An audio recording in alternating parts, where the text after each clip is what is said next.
In the morning when I rise, give me Jesus. Good morning. You have been severed from Christ. You who are seeking to be justified by law, you have fallen from grace.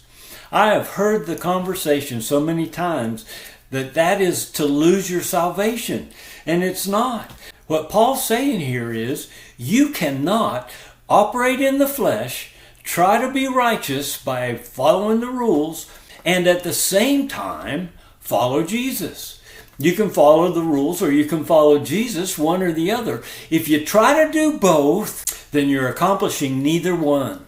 Jesus said in Revelation to the church in Laodicea, "You are lukewarm and I spew you out of my mouth."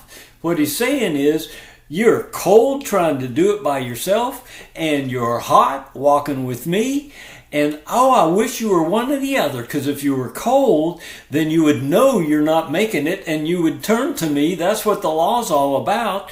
But if you were hot, you'd be walking with me and you'd be experiencing God's love, and you would be rich in the abundant life that I have for you, being rested in me. Well, you can't have both. When you're both, then you are lukewarm. One of the biggest conversations I hear is Christianity is a balance. Yeah, it's Jesus and the cross, but you still have to do your part and try your hardest to be a good boy. Well, if you're looking at yourself so that you're trying hard to be good, then you're not looking at Jesus. And you gotta look at Jesus if you want to overcome any of the nonsense in the flesh.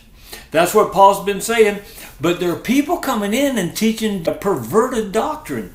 Look at verses 7 through 12.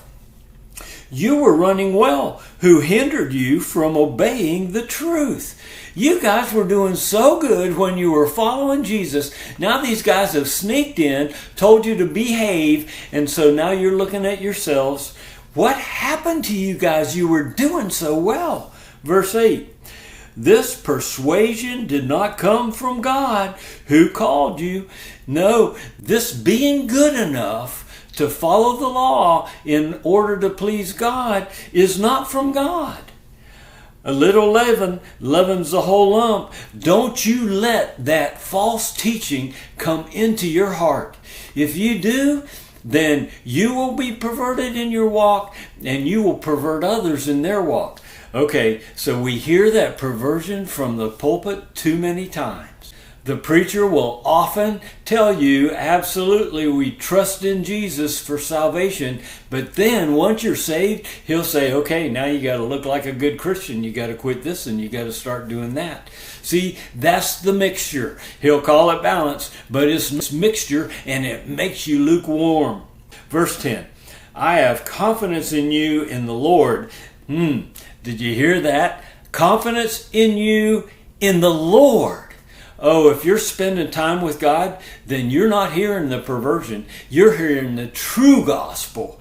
I have confidence in you in the Lord that you will adopt no other view. But the one who is disturbing you will bear his judgment, whoever he is.